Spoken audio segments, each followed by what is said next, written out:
لفظ استغراق آپ سے سمجھنا چاہوں کہ احوال میں یہ کیا حال ہے. یہ اپنے احوال میں سے ایک حال لکھا ہے بوادہ و ہجوم. یہ کیا ہے؟ اچھا سر، ایک اور حال ہے تلوین. یہ کیا ہے؟ جذب. کیا جذب؟ وہ شتیات ہے. صحیح. جب اس کو جذب میں وہ پتہ نہیں چلتا، وہ کچھ بول دیتا ہے. ہاں، وہ پھر جتنے بھی اقوال ہیں وہ شتیات ہیں. میری اصطلاح میں اگرچہ کسی نے یہ اصطلاح نہیں استعمال کی، میں نے جو تعریف اس کی ہے وہ یہی ہے کہ وجد میں کچھ غیر مناسب یا غیر عقلی باتیں کرنا. انگریزی بہتر ہے اس کی، utterances in a state of intoxication.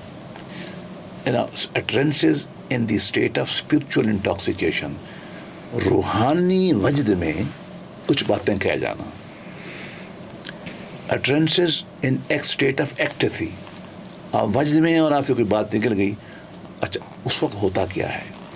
وجد میں آپ کی عقلی صلاحیتیں دب جاتی ہیں، تقریباً سلب ہو جاتی ہیں.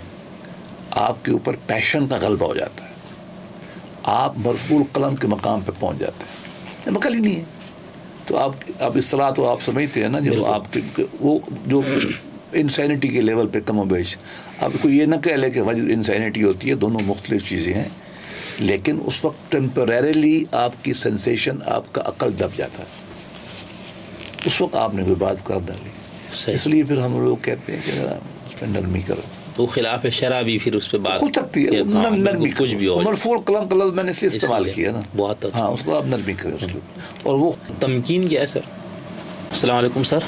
وعلیکم السلام. سر، چونکہ تصوف پہ آپ کا اتنا علمی اور وقی کام ہے، تو میں نے اس پہ ایک سلسلہ جو شروع کیا، تو گزشتہ گفتگو میں نے مقامات اور احوال سمجھنے کی کوشش کی آپ سے نا، کہ تصوف میں یہ بہت اہم ہے، اور اس قدر اہم ہے کہ اس پہ آپ نے باقاعدہ مقامات پہ بہت ضخیم کتاب ہے آپ کی، اور احوال پہ 2 جلدوں میں کتاب. تو یہ پھر میرے لیے تھا کہ ہم تو پہلے تصوف کتابوں ضمناً یہ چیزیں پڑھتے تھے. کل آپ نے گزشتہ پوڈ کاسٹ میں جس تفصیل کے ساتھ آپ نے ان دونوں چیزوں کو کھولا، وہ میرے لیے بہت ایک تجربہ ایسا تھا علمی. تو میری یہ خواہش تھی کہ میں آپ سے کچھ احوال سے متعلق جو اصطلاحات آپ نے اپنی کتاب میں بیان فرمائے ہیں، اور آپ نے چونکہ جب سے تصوف پہ کام ہو رہے اور ابھی آپ کی موجودہ کتاب لکھنے تک جو کام ہو، ان سب کو آپ نے کھنگالا، اور ان کو کھنگال کے آپ نے جہاں جہاں کسی نے ایک بیان کیا اس کو بھی آپ نے لکھ دیا، کسی نے 5 اس کو. تو ایک بہت جامع لسٹ، نہ صرف لسٹ بنی بلکہ اس کے اندر آپ نے جس طرح سے آیات اور احادیث سے استدلال کی کر کے، بزرگ صوفیاء سے جو کچھ آپ نے نقل فرمایا، حکایات، واقعات، اشعار، ہر طرح سے آپ نے. تو اس میں پھر میں چاہ رہا تھا کہ سب تو نہیں ہو سکتا، ظاہر سی بات ہے، وہ اتنی ضخیم کام کتابیں. تو کچھ اصطلاحات جو احوال سے متعلق، جو طالب علم کے طور پر مجھے لگ رہا تھا کہ مجھے سمجھنا چاہیے، اور ہمارے سننے والوں کو بھی، تو میں چاہوں گا کہ کچھ احوال سے متعلق جو کچھ اصطلاحات وہ میں آپ سے سمجھوں، اور کچھ مقامات. یہ بہت زیادہ، کیونکہ مقامات میں خاص طور پر کچھ ایسے اصطلاحات ہیں اور جس کے بارے میں ہمارے ہاں بہت زیادہ کنفیوژن یا غلط فہمیاں پائی جاتی ہے. تو سب سے پہلے میں احوال پہ جو آپ نے جو لسٹ، میں نے سب تو نہیں لکھی لیکن اس میں چند کا میں نے یہاں پر وہ رکھا ہے، تو اس میں کچھ چیزیں سمجھنا چاہتا ہوں. مثال کے طور پر اگر میں لفظ استغراق آپ سے سمجھنا چاہوں کہ احوال میں یہ کیا حال ہے. یہ بسم اللہ الرحمن الرحیم. رب اشرح لی صدری ویسر لی امری. اللہم صلی علی محمد وعلی آل محمد وبارک وسلم. بعض اوقات انسان کسی ایک چیز میں محو ہو جاتا ہے، اور اتنا محو ہوتا ہے کہ دائیں بائیں سے وہ کٹ جاتا ہے، یا اوبلیویس ہو جاتا ہے انگریزی زبان. اس کو استغراق کہتے ہیں. صحیح. اس کی ایک مثال میں آپ کو دوں تاکہ ذرا بات لائٹ ہو جائے. ہماری شاندار علمی روایت میں ایک بزرگ گزرے ہیں، ان کا نام ہے امام مسلم. ان کا ایک حدیث کے اوپر بچوں سے مسئلہ پیدا ہو گیا کہ یہ حدیث کہاں ہے، حوالہ نہیں مل رہا تھا. وہ گھر گئے عشاء کی نماز کے بعد، اپنی کتابوں میں نہ موجود حدیث ڈھونڈنے میں مستغرق ہو گئے، کھب گئے. ایبزارپشن کے معنی میں ہم اس کو لیتے ہیں، ایبزارب ہو گئے. وہ کوئی بچہ تھا، اسٹوڈنٹ، اس نے کھجوریں بھی دی تھیں. وہ سائیں کھجوریں بھی کھاتے رہے اور اپنا کام ڈھونڈتے رہے کھجوریں کھاتے رہے ڈھونڈتے رہے. وہ اتنے استغراق تھا ان کو اپنے کام میں کہ وہ پوری ٹوکری کھا گئے. ٹوکری کیا کھائی کہ بیمار ہو گئے, پھر فوت ہو گئے. استغراق کا نتیجہ. استغراق ہے. جدید آپ علوم میں دیکھیں نا, آپ نے دیکھا ہوگا کہ بہت سارے پروفیسر آئنسٹائن کے بارے میں کہتے ہیں کہ وہ چاک منہ میں لے لیتا تھا سگریٹ کی جگہ پر, اور سگریٹ جو ہے وہ جیب میں ڈال لیتا تھا یونیورسٹی میں کلاس روم میں. جب پرنسٹن میں وہ پڑھاتا تھا, آپ نے کئی پروفیسر دیکھے ہوں گے, خاص طور پہ جو تھنکنگ لوگ ہوتے ہیں, جو فلسفے کے استاد ہیں, آپ نے دیکھا ہوگا یہی کرتے. تو یہ جو کیفیت ہے جب انسان کی اللہ کی طرف ہو جائے, صحیح, جو علم کی طرف ہو جائے, جو روحانی واردات کی طرف ہو جائے, کسی اچھی چیز میں ہو جائے, اس کو ہم پہ استغراق کہتے ہیں. یہ اعلیٰ صفت ہے. اقبال نے کہا نا کہ حیات کیا ہے, فکر و نظر کی مجذوبی, خودی کی موت ہے اندیشہ ہے گوں نہ گوں. کہ آپ اپنی سوچ کو ایک جگہ پہ اکٹھا کر لیں, اس سے زندگی بنتی ہے. اور مراقبہ بھی یہی ہے یا اس سے؟ مراقبہ ایک تکنیک ہے, میں اس پہ آتا ہوں. ٹھیک. اچھا, اب اس کی ایک اور مثال لیں. لیزر کیا ہے؟ نارمل روشنی جو ہے نا جی, وہ آپ کو یہاں آ رہی ہے, کچھ نہیں ہو رہا. اسی روشنی کو آپ کنسنٹریٹ کریں, اکٹھا کر دیں, اور وہ جلا دے گی, وہ لوہے کو جلا دے گی. یہ لائٹ کا استغراق جب کہیں ہوتا ہے وہ جلا دیتی. تو کسی نقطے پہ فوکس ہونے کو, جدید اصطلاح میں کنسنٹریٹ کرنے کو ہم کہیں گے استغراق ہو گیا آپ کا, جس میں آپ جذب ہو گئے. مراقبہ جو آپ نے کہا یہ ایک ٹیکنیک ہے. اچھا, مراقبہ کیا ہے؟ میڈیٹیشن. آپ نے کسی چیز کے اوپر جب سوچنا ہے, اس عمل کو مراقبہ کہتے ہیں. یہ پروسیس آف تھنکنگ, اور یہ حال ہے نا استغراق, پروسیس آف میڈیٹیشن پروسیس ہے. اس کے اندر آپ کو جو استغراق ممکن ہے. صحیح, استغراق نتیجہ ہے, یہ اس کا راستہ ہے. ٹھیک ٹھیک. یہ ایکسرسائز کا عمل ہے مراقبہ جو ہے. مراقبہ اٹ سیلف کوئی چیز نہیں ہے. صحیح. میڈیٹیشن پروسیس از مراقبہ. جیسے یوگ کہتے ہیں آرام سے بیٹھے ہیں, یہ مراقبہ ہے. اس کے اندر جو چیز سوچنی ہے وہ اور چیز ہے, جو رزلٹ پیدا ہوگا وہ بالکل اور چیز ہے. اور بہت شکریہ سر. اچھا سر, کیونکہ یہ تو آپ نے بہت تفصیل سے چیزیں لکھی ہیں نا, ہم تو صرف آپ سے یہ چکھنا چاہ رہے ہیں آج. تو جن لوگوں کو اس پہ مزید دلچسپی وہ انشاءاللہ کتاب سے پڑھیں گے. ایک اور آپ نے احوال میں سے ایک حال لکھا ہے, بوادہ و ہجوم, یہ کیا ہے؟ یہ سادہ لفظوں میں پریشانی کے معنی میں آتا ہے. اچھا, کیسے؟ بعض اوقات آدمی اللہ کے راستے پہ چل رہا ہوتا ہے, اللہ پاک اس کا امتحان لینا شروع کر دیتا, اس کو بہت زیادہ ذہنی پریشانیوں میں مبتلا کر دیتا ہے, الجھنوں میں مبتلا کر دیتا ہے. وہ انسان تڑپتا ہے, اس پہ باتیں کرتا ہے. کبھی کہتا ہے کہ تھک تھک کے ہر ایک مقام پہ دو چار رہ گئے, تیرا پتہ نہ پائیں تو ناچار کیا کریں. اس کو کیفیت تحیر کہتے ہیں, الگ حال ہے. لیکن یہ اگر بہت بڑھ جائے تحیر, بیماری کی حد تک چلا جائے, تو یہ آپ کا باب ہجوم چلا جائے گا. غموں کا اکٹھا ہو جانا, پریشانیوں کا اکٹھا ہو جانا بطور آزمائش.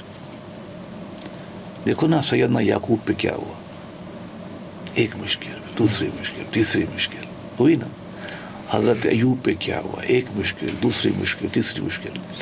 اس طرح جب مشکلیں حملہ کر دیں آپ کے اوپر اور وہ ذہنی زیادہ ہوں, اچھا, ہم اس کو کہتے ہیں کہ یہ ہجوم ہو آپ کے اوپر. صحیح. یہ مطلب یہ کہ اس لیے کہی جاتی ہیں الگ کر کے, تاکہ آپ کو اندازہ ہو کہ یہ خاص کیفیات ہیں اور اس سے آپ نے نکلنا ہے. صحیح. استاد آپ کو ذکر بتائے گا, استغفار بتائے گا, اس سے نکلنے کے لیے. آپ کو کہے گا کوئی بات نہیں, اللہ اچھائی بھی دیتا ہے, اللہ برائی مطلب مشکل بھی دے دیتا ہے. برائی تو نہیں کہنی چاہیے, مشکل دے دیتا ہے, تو آپ کو برداشت کرنا ہے. تو یہ جس کو شیکسپیئر نے کہا ہے نا کہ تکلیف کٹھی اکیلی نہیں آتی, بٹالینز میں آتی ہے. بٹالینز میں تو غم بعض اوقات ایک نہیں آتا, وہ حملہ کرتے ہیں 1 2 3 4 5. وہ جب اس طرح کے سارے غم, روحانی شکل کے غم جب انسان پہ حملہ کرتے ہیں, وہ دنیاوی غم بھی ہو سکتے ہیں. آزمائش کے راستے میں جو اللہ نے آپ کو غم میں ڈالنا ہے, اس کو ہم یہ کہتے ہیں. صحیح. اور تجلی اور سطر. ہاں اچھا یہ اور معنی جب آپ اللہ کے راستے پہ چل رہے ہیں تو بعض اوقات آپ کو اللہ میاں کی طرف سے کچھ سمجھ نہیں آتی. تو آپ پڑھ رہے ہیں قرآن مجید سمجھ نہیں آئے گا. آپ اللہ کو جاننے اللہ کی قدرت کو سمجھنے کی کوشش کریں کو سمجھ نہیں آئے گی. آپ کا دماغ ہی بند ہے, دماغ کھلتا ہی نہیں, قفل لگ گئے. ٹھیک یہ سطر ہے. ٹھیک. بعض اوقات آپ اللہ کے راستے میں چلتے ہیں, آپ علم لے رہے ہیں, آپ ریاضت کر رہے ہیں, آپ پہ مکاشفات شروع ہو جاتے ہیں. ٹھیک. وہ اس کی کئی شکلیں ہو سکتی ہیں. اللہ کا نور دیکھنے لگتے ہیں, اللہ کی صفات کو آپ سمجھنے لگ جاتے ہیں. آپ لوگوں کو دیکھتے ہیں تو ان کی کیفیات آپ پہ کھلنا شروع کر دیتے ہیں. معاملات کی فہم آپ میں بڑھ جاتی ہے. تو یہ تجلی, یہ کشف ہے. اور بعض اوقات ہوتا یہ ہے کہ بیٹھے بیٹھے آپ کسی استغراق میں جاتے ہیں یا کسی ذکر میں کرتے ہیں تو اللہ پاک کا نور جو ہے وہ آپ پہ غلبہ پانے لگتا ہے. ایک خاصی آپ پہ کیفیت آتی ہے, جھجری سی جاری ہوتی ہے آپ پہ اور آپ کو نور کا محسوس ہوتا ہے. یہ تجلی ہے. صحیح. یہ ایک تجلی ہے. اس کی مثال سائنسز میں بھی ہوتی ہے. ایک سائنسدان ہے, بیٹھا ہے کچھ سمجھ نہیں آ رہی, محنت کر رہا ہے, یکدم اس کے اوپر کچھ چیز نازل ہوتی ہے. ایک نیا آئیڈیا اس کو آتا ہے, چل پڑتا ہے اس کے اوپر. تو صوفیوں کو بھی اس طرح ہی ہوتا ہے. صحیح. کہ وہ ایک راستے پہ چلے ہوئے ہیں, کسی مشکل کو حل کر رہے ہیں, اور پھر کبھی بالکل دماغ بند ہے, اور کبھی یکدم اللہ پاک کی طرف سے کرم نازل ہوتا ہے اس کے اوپر, اور وہ چیزیں اس کے اوپر کھل جاتی ہیں. صحیح. جو ایک ایمرجنسی نوعیت کی چیز ہوگی, تجلی و کشف میں پھر یہ فرق کیا جاتا ہے جو یکدم آئے گا, زور سے آئے گی, آپ کو مغلوب کر لے گی, وہ تجلی ہوگی. صحیح. افینی انگریزی میں یہ ٹرمینالوجی کرسچینٹی اور سائیکالوجی میں بھی استعمال, افینی کہتے ہیں اس کو. اچھا. ہاں باقاعدہ ٹرم ہے سائیکالوجی کی. صحیح. اور جو چیزیں آہستہ آہستہ آپ پہ کھلتی ہیں اور کسی کے راز آپ کی سمجھ میں آتے ہیں, وہ پھر وہ کشف ہے. صحیح. تو سر یہ آگے میں نے ویسے کشف اور شہود کا بھی رکھا تھا, لیکن اس پہ یہاں تھوڑی بات ہو گئی. تو یہ تو پھر سورس آف نالج میں بھی لے آتے ہیں. جی ہے نا. میں آپ کو بتاؤں, آپ رسل کی کتاب پڑھ لیں نا, مسٹیسزم ان سائنس کیا نہیں مسٹیسزم ان سائنس والا, وہ کہتا ہے کہ سائنس کی تمام ایجادات جو ہیں, ڈسکوریز, یہ مسٹیکل لیپس ہیں, یہ انٹیوٹیو لیپس ہیں. بلکہ اس کی ایک شکل خواب بھی ہوتی ہے. بینزین رنگ سائنس میں بہت مشہور ہے. یہ جو سائنسدان تھا, اس نے خواب میں نا وہ اس کا نقشہ دیکھا, خواب میں اس کو کشف ہوا. اچھا دوسرا میں آپ کو بتاؤں, جان کیٹ نہیں John Coleridge, Samuel Taylor Coleridge, modern romantic poetry کا بڑا شاعر. جوڑی تھی ورڈزورتھ کی ریس کی, دونوں نے مل کے کتاب لکھی لیریکل بیلڈس. اس کی one of the top most نظم کا نام ہے قبلائی خان. یہ نظم اس نے خواب میں لکھی. خواب میں سوچی, صبح اٹھی, لکھنا شروع کی, اور اس نے کوئی میرے خیال میں 4-5 پیج لکھے. بہت پاورفل نظم ہے, بہت اس میں رفت کا تصور پایا جاتا ہے. اٹھان بڑی قبلائی خان بادشاہ کی, اس کی دربار کا شان و شوکت, سمجھو کہ فردوسی کی طرح جب رستم کا دربار نہیں بیان کرتا, ایسا ہی. اتنی دیر میں ایک دوست آ گیا بن بلائے, اس نے کنڈا کھٹکھڑایا, اس کے دماغ میں بولی, اور وہ نظم آتی ہے. اس نے پوری کوشش کی, پورا نہیں کر, خیال ٹوٹ گیا, نہیں زندگی بھر نہیں کر سکا. اب یہ اس نے لکھا ہے, میں نہیں بتا رہا, یہ ایکسیپٹڈ ہے ہماری لٹریچر میں. اب خواب میں بھی اس کو یہ کشف ہو رہا تھا. ٹھیک. تو سائنسدانوں کو تو بہت ہوتا ہے, ہم سب کو ہوتا ہے. آپ بیٹھے بیٹھے چیز سوچ رہے ہیں سب یکدم سمجھ آ جاتی. میں خود ایک قانونی مسئلے میں, مجھے عدالت نے ایک مسئلے میں معاون بنایا ہوا, پہلی دفعہ تاریخ میں وہ مسئلہ پیش ہوا ہے. اچھا. تو انہوں نے مہربانی کی مجھے, انہوں نے کہا میں پچھلے 2 ہفتے سے لگا ہوا ہوں, آج رات صبح 6 بجے, صبح تو رات تو نہیں, صبح 6 بجے مجھے جا کے اس مسئلے پہ کلیئرٹی ہوئی. اور کل 2 بجے تک میری کلیئرٹی نہیں تھی. اس سلسلے میں بہت بڑے لا کے بندے سے ملا بھی کل, تبھی میں آپ کو چھوڑ کے گیا تھا. مجھے کلیئرٹی نہیں ہوئی، نہ اس کو تھی، اور 2 ہفتے کے میں یکدم میرے اوپر سارے راز وہ کھل گئے. اب اس کو ہم کشف کہہ سکتے ہیں. صحیح، ٹھیک. اچھا سر، ایک اور حال ہے تلوین، یہ کیا ہے؟ تلوین یہ ہے کہ گھڑی تولا گھڑی ماسا. اچھا. کبھی آپ ایک سوچ کرتے ہیں، کبھی دوسری کرتے ہیں. بعض لوگ ایسے ہوتے ہیں ان کے مزاج میں بہت تبدیلی آتی ہے، بہت. ایک اسٹیٹ آف مائنڈ میں اگر ہم دوسرے اسٹیٹ آف مائنڈ میں چلے جاتے ہیں. ابھی اللہ سے خوش بیٹھے ہیں، 1 گھنٹے بعد رونا شروع کر دیں.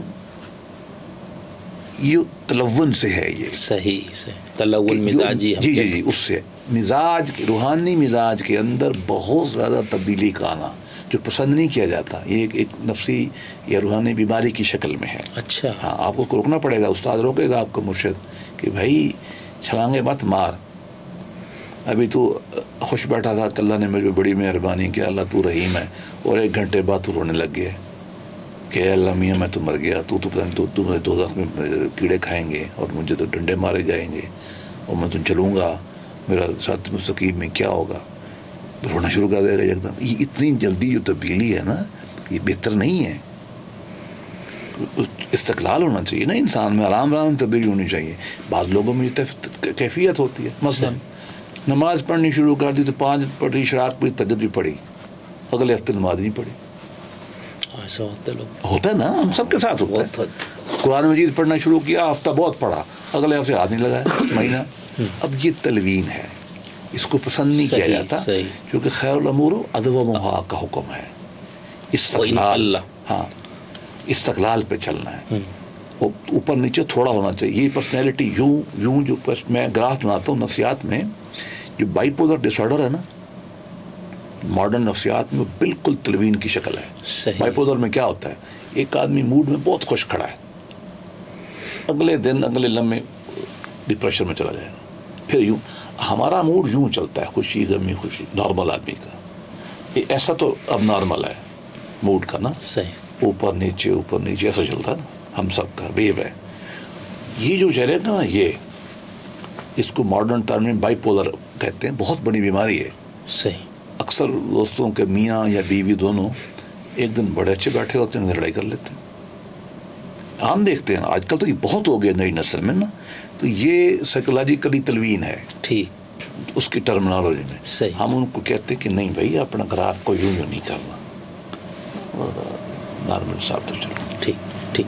ایک ہے تمکین. اب آپ دیکھیں نا کہ نفسیات اور تصوف کتنا آپس میں بہت زیادہ. ہاں جی، گزشتہ اور آپ نے بہت تفصیل سے یہ اس پہ روشنی میں ڈالی آپ کو تھی. بتاؤں اتنی تفصیل میں ادب سے کہتا ہوں. میں نفسیات کا طالب علم ہوں باقاعدہ. اتنی انسانی نفسیات کی ڈیپتھ جو ہے کسی کے پاس بھی نہیں، کسی کے پاس نہیں. یہ 40 احوال آپ پڑھ لیں جائیں نفسیات کی کتاب میں، آپ کو نہیں ملیں گے. اس کو کیٹاگرائز کر کے وہ موٹا کریں. صوفی بہت زیادہ ڈیٹیل میں گئے، اور میں نے محنت اس لیے کی کہ میں نے سارا اکٹھا کر دیا جو کسی نے نہیں کیا. بالکل. اور تمکین کیا ہے سر؟ تمکین، تمکن، سکون میں چلے. اچھا.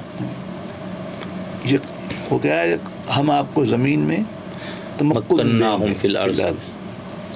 آپ کسی اچھی بات کے اوپر، اچھی روحانی کیفیات کے اوپر آپ کو سکون آ گیا، ٹھیک. شکر پہ آپ کو قیام آ گیا، ہر وقت شکر کرو، ٹھیک. اب یہ آپ کی کیفیت جو ہے تمکین کی ہے. تلون کا الٹ ہے نا یہ. بالکل.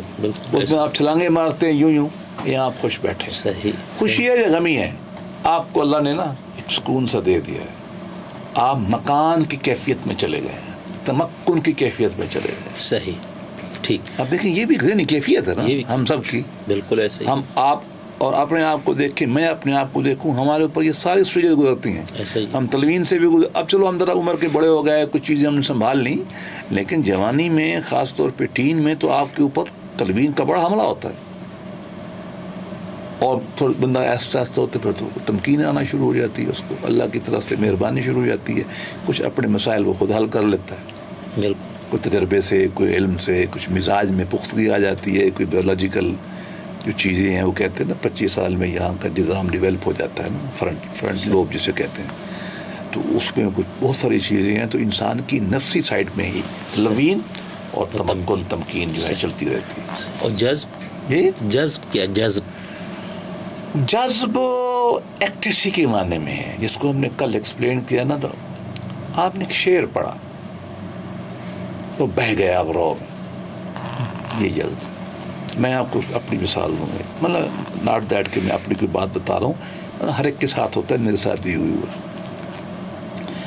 میں ایک دن گاڑی چلا رہا تھا، وہ ویرانے کی طرف گھر جا رہا تھا، بنی گالا کی طرف۔ راستے میں نا میں نصرت فتح علی خان کی ایک قوالی سن رہا تھا، کلام اقبال۔ اس نے نا ایک مصرع پڑھا، وہ مصرع یہ تھا کہ وہ فقر جو ہوا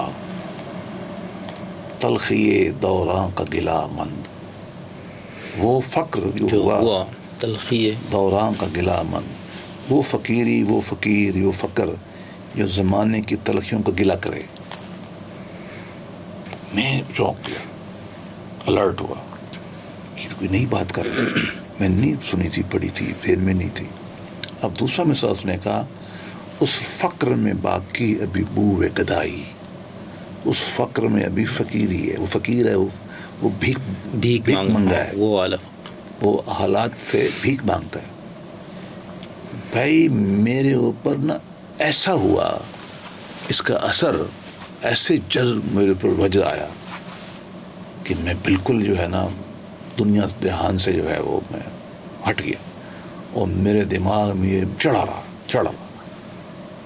اور آپ نے کبھی قوالی دیکھی نا ہو رہی ہوتی تو لوگ اٹھ کے دھمال ڈالتے ہیں، یہ جذب ہے، صحیح، یہ وجہ ہے۔ تو یہ بھی انسانی، آپ کسی بات گانا سنتے ہیں ایک مصرع، میں آپ کو بتاؤں، میں ایک دن چونکہ ذرا سیریس ہو گیا تھا، آپ ذرا لائٹ کر لیتے ہیں، میں ایک دن جا رہا تھا گاڑی میں نا، اکاڑے کی بات ہے، کینٹ میں، ہماری یونٹ میری وہاں تھی تو میں ان سے ملنے جا رہا تھا، چاندنی اچھی تھی، رات کو میں گانے سن رہا تھا۔ گانے سے مراد مطلب لاو و لاب نہ لیں، میں ذرا اچھا کلام سنتا ہوں۔ تو میں سن رہا تھا احمد ندیم قاسمی کی نا ایک غزل، وہ جب یہ شعر آیا نا کہ حسن بیگانہ احساس جمال اچھا ہے، حسن بیگانہ جمال، حسن بیگانہ احساس جمال اچھا ہے، پھول کھلتے ہیں تو بک جاتے ہیں بازاروں میں، میرے اوپر عجیب و غریب بجتا رہی ہو۔ کیا خوبصورت آئیڈیا، تو یہ ہم سب کے ساتھ ہوتا ہے، تھوڑا بہت ہر ایک کے ساتھ ہوتا ہے۔ تو یہ وجد ہے، اس کو انگریزی زبان میں ایکٹسی کہتے ہیں۔ کیا کہتے ہیں؟ ایکٹسی۔ وجد کے اندر جو صوفی بے ہوشی کی کیفیت میں فکرے کہتا ہے نا، وہ شتیات ہے۔ صحیح۔ جب اس کو جذب میں وہ پتہ نہیں چلتا، وہ کچھ بول دیتا ہے، ہاں، وہ پھر جتنے بھی اقوال ہیں وہ شتیات ہیں۔ میری اصطلاح میں اگرچہ کسی نے یہ اصطلاح نہیں استعمال کی، میں نے جو تعریف اس کی ہے وہ یہی ہے کہ وجد میں کچھ غیر مناسب یا غیر عقلی باتیں کرنا، انگریزی بہتر ہے اس کی، utterances in a state of intoxication, utterances in the state of spiritual intoxication، روحانی وجد میں کچھ باتیں کہہ جانا، utterances in a state of ecstasy، آپ وجد میں اور آپ سے کوئی بات نکل گئی، اچھا اس وقت ہوتا کیا ہے، وجد میں آپ کی عقلی صلاحیتیں دب جاتی ہیں، تقریباً سلب ہو جاتی ہیں، آپ کے اوپر پیشن کا غلبہ ہو جاتا ہے، آپ مرفوع القلم کے مقام پہ پہنچ جاتے ہیں، عقل ہی نہیں ہے۔ تو آپ اصطلاح تو آپ سمجھتے ہیں نا، جو آپ کے وہ جو انسینٹی کے لیول پہ کم و بیش، آپ کو یہ نہ کہہ لے کہ وجد انسینٹی ہوتی ہے، دونوں مختلف چیزیں ہیں، لیکن اس وقت ٹیمپریریلی آپ کی سینسیشن، آپ کا عقل دب جاتا ہے، اس وقت آپ نے کوئی بات کر ڈالی۔ اس لیے پھر ہم لوگ کہتے ہیں کہ ذرا اس پہ نرمی کرو، تو خلاف شرع بھی پھر اس پہ بات ہو سکتی ہے، نرمی کچھ بھی ہو، مرفوع القلم کا لفظ میں نے اس لیے استعمال کیا نا، بہت ہاں، اس کو آپ نرمی کریں اس کے، اور وہ خود بھی بعد میں کہتے ہیں، مطلب وہ خود بھی کہتے ہیں، جیسے بایزید بستامی کے بارے میں روایت ہے نا کہ وہ کہتے ہیں نا کہ سبحانی ما آدم شانی، ان کے بارے میں یہ ہے کہ انہوں نے کہا، ہم تو یہ کہتے ہیں کہ وہ اپنا لفظ نہیں کہہ رہا تھا، وہ اللہ کے الفاظ دہرا رہا تھا، یہ بہتر تعبیر ہے۔ اللہ کے الفاظ دوہرا رہا تھا. جیسے ہم کہتے ہیں نا قرآن میں ہم بات پڑھتے ہیں نا, اللہ کی بات ہم کر رہے ہوتے, کوٹ آن کوٹ جسے کہتے ہیں, تو رواج ہے ادب میں, کوئی پرابلم تو نہیں ہے, لنگوسٹکلی ممکن ہے, یہ ہوتا ہے. ہمارے فقیہ پھر لے کے ڈنڈا بیٹھ جاتے ہیں. لیکن کئی دفعہ انہوں نے کہا نا, تو ان کا غالباً عبداللہ یا کون شاگرد تھا, تو بعد میں انہوں نے کہا تھا آپ نے کیا کہا. اچھا ظاہر ہے وہ بجائے اس کے کہ وہ اس کی تشریحات کرتے, ظاہر عوام کو بھی دیکھنا ہے نا وہ کیا سیچ ہے. تو انہوں نے کہا بھائی دیکھو کہ آئندہ میرے منہ سے نکلے تو مجھے قتل کر دو, آئندہ میرے منہ سے نکلے تو قتل کر دو. یہاں تک تو آگے لوگوں نے یار لوگوں نے کچھ اور کہانی بنائی ہوئی ہے, لیکن اتنا ٹھیک ہے. اب دیکھیں, حالانکہ اس کا جواز ہو سکتا ہے, ابھی اللہ کی بات میں دہرا رہا ہوں. میں جب یہ کہوں کہ فَبِأَيِّ آلَاءِ رَبِّكُمَا تُكَذِّبَانِ, اب میں تو نہیں کہہ رہا نا بھائی, اللہ کی بات کر رہا ہوں نا, تو وہ بھی اس سٹیٹ میں وہی بات کرتے. یہ بہتر تعبیر ہے, بہت اچھی تعبیر ہے. تو لیکن وہ احتیاط بھی کرتے تھے. صاحب وہ امام تھے نا تصوف کے, تو انہوں نے کہا یار لوگوں کو نہیں سمجھ آتی کہ نہیں آتی. انہوں نے کہا بھائی دیکھو آج کے بعد میرے منہ سے نکلے تو کلے مار دو. گویا کہ ان کو بھی اندازہ ہوتا ہے کہ بھائی شاید کوئی ایسی بات ہوئی ہے جو خلق میں فتنہ ہو جائے, یا ڈوئل انٹرپریٹیشن نہ ہو جائے, یا کچھ نہ ہو جائے. تو وجہ اس کیفیت کو کہتے ہیں جب انسان کسی چیز میں بالکل جذب ہو کے اپنے ذہنی صلاحیتوں کو کمزور کر بیٹھے, اور اس کے اوپر جذبے کا یا پیشن کا غلبہ ہو جائے. صحیح. Temporarily suspension of talent, temporary suspension of intellect, modern terminology میں ہم یہ کہیں گے. سر ویسے تو ایک اصطلاح ایسے نے سے میں کہتا ہوں بہت, اب اسی پہ بہت لمبی بہت سارے سوالات تعریف کر رہے ہیں, تو ہم مثالیں دیں, قرآن سے دیں, حدیث سے دیں, بزرگوں سے, اقوال. یہ تو کتاب میں نے چھوٹی لکھی ہے, صادر 40 حوالے تھے, ورنہ ایک پہ بھی میں 50 صفحے لکھ سکتا تھا. تو یہ کتاب چلی جاتی 10 والیوم میں, پھر کس نے پڑھنا تھا, تو لائبریری میں پڑھی رہتی. بالکل ایسے ہی. اور دوسرے نے اس طرح کی کچھ چیزوں پر جو فقیہانہ ذہن کے بڑے سخت اعتراضات, آپ پوچھ رہے ہیں, جو قانونی دماغ ہوتا ہے وہ ایک دم وہ. اچھا میں ایک بات کر دوں اس پہ کام کی لوگوں کو, کہ جو لوگ ایکٹسی کو سمجھنا چاہیں ماڈرن نفسیات کے حوالے سے, اس کو وہ کہتے ہیں altered state of consciousness modern نفسیات میں. صحیح. اس کے اوپر ایک پی ایچ ڈی ہوئی ہے امریکہ میں, میرے خیال میں کوئی 20-40 سال پہلے ہوئی ہوگی, پروفیسر ایوری AVERY. اس نے غالباً پہلی 2-3 صدیوں کی صوفیوں کی جو وجد کی باتیں ہیں نا, یا وجد میں ان کے کام ہیں, اس کو اس نے ماڈرن سائیکالوجی کے حوالے سے ایکسپلین کیا. علمی کام ہے, تو سادہ مسلمان نہیں, صحیح نفسیات کا عالم ہے, تو چلو جس کو انٹرسٹ ہو تو وہ اس کو کر لے. لیکن سر ایسا ہی ورنہ امام تو موجود ہی ہے, ظہور ہو چکا ہے. لیکن سر اس میں ایک یہ بھی ہوتا ہے نا, حالت مجذوبی میں انسان پھر کافی عرصہ بھی رہ سکتا ہے. اچھا نہیں یہ بڑی گڑبڑ اور بات کیا. اچھا ہاں, جلد تو چھوٹی سی چیز ہے نا, حالت مجذوبی کا مطلب تو بہت گڑبڑ ہے. اچھا, وہ تو زندگی بھر کا ہو سکتا ہے. پھر تو وہ یہ اسی سے ہے نا, یہی اگلی سٹیج ہے. ہوتا کیا ہے اس کی ٹیکنیکل تعریف تصور میں ہم کیا کرتے ہیں, جو میں نے کیا ہوگی مجھے یاد نہیں, لیکن مراد میری یہی ہوگی. اس میں اللہ کی جو تجلی ہے نا, اللہ کی ذات کی, اللہ کے کسی کرم کی, وہ اس پہ اتنی پڑتی ہے نا کہ اس کا سینس چلا جاتا ہے, عقل چلا جاتا ہے. منصور کا ایسا ہوا تھا. اچھا نہیں وہ بعد میں آئیں گے. اچھا, کچھ لوگ زندگی گھر واپس نہیں آتے, کچھ آ جاتے ہیں. وہ آدمی جو اللہ کی تجلی, رحمت کی تجلی, اللہ کے جمال کی یا جلال کی, اللہ کی کسی بھی صفت کی, اس پہ اتنی تجلی پڑے اور اس کے زیر اثر اپنا ذہنی وجود وہ کھو بیٹھے, وہ مجذوب ہے. وہ کسی چیز اس مکلف ہی نہیں رہتا, اس پہ کیا مطلب مفعول کلام ہو گیا نا. بالکل ایسے. کچھ آ جاتے ہیں واپس, کچھ نہیں آ پاتے, کیونکہ انسانی اپنی استعداد ہے نا کہ اس میں برداشت بہت ہے, نکل آئے گا. خود ہی میں اقبال نے کہا نا, ڈوبتا ہے ڈوب کے نکل آتا ہے, کوئی وہیں پڑا رہتا ہے. ہم سب کی اپنی استعداد ہے. بالکل. اس لیے وہ کہتے ہیں نا کہ استاد ہونے چاہیے, مرشد. استاد آپ کو اس کو پتہ ہوتا ہے نفسیاتی کیفیات کا. آپ مکتوبات پڑھیں شیخ احمد سرندی کی, وہ لوگ پوچھتے ہیں, ان کو بتاتے ہیں بھائی یہ کرنا ہے, تم نے یہ نہیں کرنا, ان کو پتہ ہے یہ کہاں چلا جائے گا. اچھا آپ کو پتہ ہوتا ہے کسی آدمی میں مجذوبیت کا مزاج زیادہ ہے, ہمارے لوگ ہمارے دوستوں میں ہوتا ہے. بالکل ایسا ہی. کچھ نہیں ہوتے عربوں میں مزاج ہی نہیں ہے, عجمی مزاج میں بہت ہے, یہ ہے نا جی. صحیح ہے. اب وہ استاد پھر اس کو روکے گا, کیا کرے گا؟ روکے گا. مثلا کہے گا آپ نے زیادہ ذکر نہیں کرنا, آپ جاؤ کھیل شیل کرو, جاؤ کبڈی کھیلو. ہم منع کرتے ہیں اس کو, ہمیں پتہ ہے کہ وہ جائے گا واپس ہی نہیں آئے گا, اس کو ہم اور کام میں لگائیں گے. استاد کا پھر یہ مرشد جسمانوں میں لے کر مرشد استاد ہوتا ہے, اور کوئی کام نہیں مرشد کا. مرشد کوئی ما فوق الفطرہ چیز نہیں ہے, استاد ہوتا ہے. ہم نے تو آپ کو یہ سمجھ لیا تھا.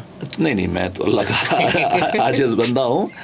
مطلب میں تو اپنے آپ کو فی الحال استاد بھی نہیں کہتا, لیکن استاد کا کام یہی ہے. اس کو پتہ ہے نا, کیونکہ وہ دیکھو اس کو اور معنی میں حافظ نے نا بیان کیا, اگرچہ لوگ اس پہ بہت گرفت کرتے ہیں جہالت کی وجہ سے.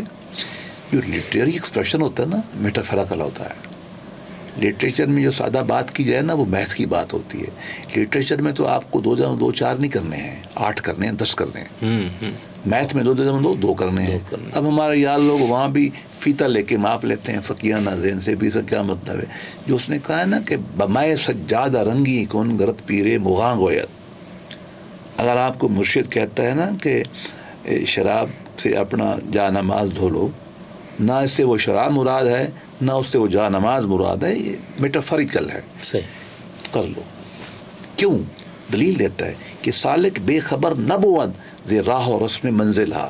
اس راستے کی جو رموز ہے نا, استاد کو پتہ ہے کہ کیا کرنا ہے, تو وہ استاد روکے گا آپ کو کہ یہ نہیں کرنا, وہ آپ کا راستہ بدل دے گا. صحیح, ٹھیک. اچھا سر, ہمارے یہاں جیسے تصوف پہ تنقید کرنے والوں کو میں نے یہ دیکھا کہ آپ نے بھی ساری کتابوں کو جب کھنگالا, وہ ایک یہ الزام لگاتے ہیں کہ صوفیہ جو ہے نا وہ تکلفات شریعہ سے انسان کو بے پرواہ کرنے کی بات کرتے ہیں. تو میرے خیال سے مجذوب کی کیفیت ہے نا, وہاں پر مرفوع القلم ہے انسان. نہیں, بالکل غلط بات ہے. میں آپ کو یہ بات دعوے سے کہہ سکتا ہوں, چیلنج کے طور پر کہہ سکتا ہوں, کوئی صوفی ماسٹر, کوئی سلسلے کا بانی, اس کی مجھے یہ تحریر دکھا دیں. نہیں, وہ جو مجذوب پہ تو شریعت, میں آتا ہوں نا ذرا, مجھے نہیں وہ اس طرح نہیں ہوگا. نہیں, کسی نے نہیں کہا. میں آپ کو بتاؤں, پوری کوشش یہ ہوئی ہے کہ شریعت اور طریقت کو ساتھ رکھا جائے, اور سب نے یہ کہا کہ دونوں میں مقابلہ آئے گا تو شریعت غالب آئے گی. میں بھی یہی کہتا ہوں, ہم یہ کہتے ہیں. ہم کسی بھی, وہ کون سا صوفی ہے جو شریعت کا تابع نہیں ہے؟ شریعت کے اعمال کو انتہا پہ, مقام احسان پہ لے جانے کا نام طریقت ہے, چھوڑنے کا نام نہیں ہے. اگر کسی نے چبل ماری ہے 1-2, کسی نے چھوٹے موٹے نے کہا کہ جی ہم معرفت پہ پہنچ گئے تو ہمیں ضرورت نہیں ہے, یہ کوئی بڑا امام نہیں ہے. صحیح. مجھے بتائیں, سلسلہ قادریہ ہے نا بڑا سب سے, عبدالقادر جیلانی نے یہ بات کہی ہے؟ سوال ہی پیدا نہیں ہوتا. امام بہاؤالدین نقشبند نے بات کہی ہے سلسلہ نقشبند؟ نو. جنید بغدادی؟ نو. حسن عبدالحسن شاذلی سلسلہ جو پورا ویسٹ میں پایا جاتا ہے افریقہ میں؟ نو. آپ کے چشت معید الدین چشتی؟ نو. کسی نے یہ بات نہیں کی. رفائی؟ نو.